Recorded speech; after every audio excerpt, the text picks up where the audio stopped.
story of Advent, when we look at all the characters that take place in the birth of our Son, our Savior Jesus Christ, Joseph is an enigma, really. I've been personally through 2 childbirths myself. Well, not me, but being there. And during any pregnancy or any birthing process, it's really not about the father. Not once. And for you nurses out there, take heed. Not once did the nurse come into the room and glance down at Kelly and ask me if I needed anything. Nor did they ask how I was feeling during this time. No one asked if I wanted ice chips. No one asked if the room was too cold or too hot. And no one asked if I wanted an epidural or any pain medicine. And I learned quickly my role in the process. You see, my role was to not touch anything in the room. My role was to encourage Kelly, to keep her focused on anything but the pain, and get her anything she wanted, no matter how bizarre or crazy it was. My job was to support her. And the moment that child came into this world, as amazingly and as beautiful as it was, I honestly felt like an intrusive observer. It was a very intimate moment, and I was somehow felt just honored to witness it all. So I get it. I get it. Joseph is really not that important in the birth of Jesus. Or is he? Today we prepare to unwrap another one of God's gifts for us. And as we do that, let us take a closer look at Joseph. Joseph, the carpenter, the cabinet maker, should be the saint of visionaries, romantics, and dreamers. We can imagine, after months of pretending to be excited over invitations and china patterns and bridesmaids' dresses, Joseph learned that his role was to support Mary on her big day. The big wedding day. The rabbi and the church had been reserved. The caterers had been booked. And the flowers have already been ordered. Everything, all is going as planned. The excitement building day and day as Joseph deals with his nervous fiancée. Then he learns the unthinkable. His life is all of a sudden in shambles. His trust has been betrayed. His future has been undone. And his insides have been torn out. Joseph is not responsible for Mary's unplanned, indefensible, inexcusable pregnancy. Joseph's dreams, the life he had planned for him and Mary, had been destroyed and ripped apart. He wants to ask Mary, how did this happen? But he really doesn't want to know the exact answer. And Joseph naturally decides the only thing to do is to call off the wedding. He had resolved himself to say, when people ask why, just to say, well, the marriage wasn't going to work out. The right thing to do is just go ahead and put this behind him quickly. Get on with his life. And let Mary go on with her life. Joseph would just find a safer, a more manageable, a more predictable wife. And then he has a dream.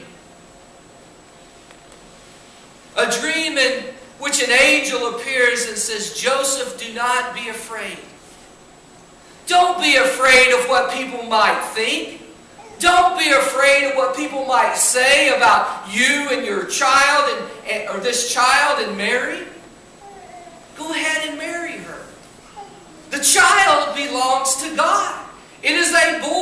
And the name means God is among us. And it was a dream. It was a dream, but when he awoke, he was more confused than ever. And in some ways, that is why Joseph kind of stays in the background of the Christmas story. You see, Joseph is only a supporting role in this. He doesn't even get a single line of dialogue in any of the New Testaments. And in manger scenes, Mary and Jesus are center stage, and Joseph is just sort of in the shadows. He's often hard to distinguish from the shepherds. I mean, come on. On the nativity scene, on the coffee tables, if you knock over the coffee table and it knocks off the head of Joseph, you can replace him with one of the shepherds and no one will notice. Trust me on that. No one.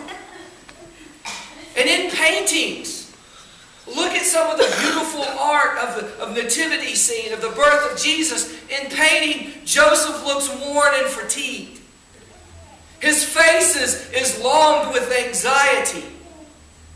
He seems like he would be more comfortable at a funeral than at a birth of a child. Because it's easy to imagine Joseph as cautious and careful. You see, carpenters aren't usually considered thrill seekers. You know, you measure twice and you cut once. That's the rule of carpentry. And when Matthew describes Joseph as just and righteous, we picture an earnest, a meticulous craftsman whose carpentry business is all the excitement he ever wants or ever needs. The long-expected Messiah, the birth of Jesus is coming upon Joseph, and he is coming upon him way too fast. He's being asked to assume responsibility for a girl and her baby with only a voice and a dream to go on here. Leaving Mary is the reasonable, the rational thing to do. But it's not hard to ignore an angel's whisper. Even if Joseph could convince himself to believe Mary, no one else in the community or the church would. He should just shake it off. He should just call his lawyer. And acting honorable is easy. Just dismiss this dream as just some kind of crazy nightmare and walk away. Haven't each of us dismissed more detailed dreams than the one Joseph had? Against all odds, Joseph pushes aside the arguments and follows his dream. He'll marry the girl. He'll accept responsibility for her child and face the gossip. He will take the risk on the basis of nothing more than a dream. He knows he'll have to deal with whatever lingers he has about Mary. He'll have to live without listening to the gossip and the whispers and the snickers of others in the community. You see, the embarrassment is now his too. His to own. When the baby is born and the people begin to do the math, they will not think of Joseph as honorable anymore. He knows that he will have to gaze into the eyes of a baby boy, and he knows he will never see his own reflection. Joseph is a wonderful visionary who desperately needs and wants the dream he had to be true. When Joseph marries her, he doesn't know whether it's true or not. But it won't matter, because he has now placed himself in it. What in the world would call this man Joseph to take such a gamble?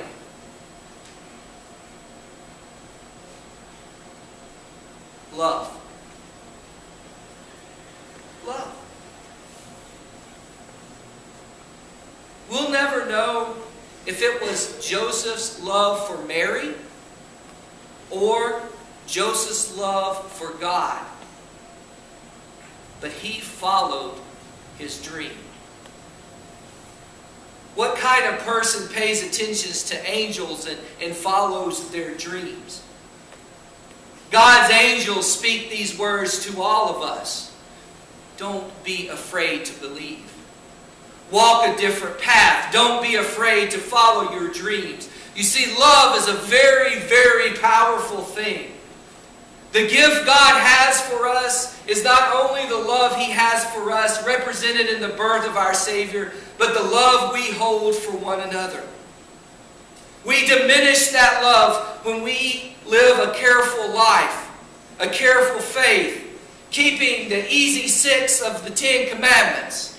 We diminish that love when we go to church 3 of the 4 Sundays, when we give money we don't need or time we can spare. We diminish that love when we try to do more good than bad, when we offer some grace along with some judgment. We diminish that when we believe the parts of the Bible in which we already agree. With Joseph injected into the Christmas story, God invites each of us with the power of love to maybe not be so cautious.